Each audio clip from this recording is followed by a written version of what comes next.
Mahalaga po ba ang prayer? Yes po, para sa akin, mahalaga po ang prayer.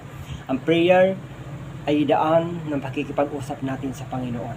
At ang prayer ay isa sa pinakamabisang sandata sa buhay po natin. So kapag hindi ka nananalangin, hindi ka nagpipray, wala kang weapon. Sapagkat ang kalaban po natin ay ang mga espiritual na hindi natin nakikita. Kaya dapat sa buhay natin, huwag natin kalilimutan ang prayer. Tulad po ng pagkain po natin sa araw-araw, nag-aalmusal, nagme-merienda, nananangalian, nagme-merienda ulit at naghahapunan. Hindi po natin nakakalimutan yan. Sana ang prayer, wag din po natin kalimutan. Minsan nagpe-pray na lang tayo kapag nandoon tayo sa simbahan. Nagpe-pray na lang tayo kung nandoon tayo sa rurok ng problema. Nagpe-pray tayo kung nandoon tayo sa sitwasyon na tayo ay mayroong sakit at karamdaman.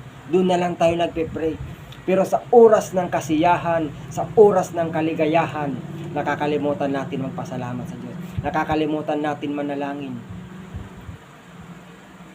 Kapag tayo'y nananalangin, kinakausap po natin ang Diyos. Bilang isang Kristiyano, piliin natin na tayo ay maging prayerful person, prayerful people. Ang Diyos ay handang makinig sa atin. Ang Diyos ay handa tayong tugunin sa ating mga kahilingan o sa ating mga hinihingi sa Kanya. Lagi lang tayong manalangin sa Panginoon.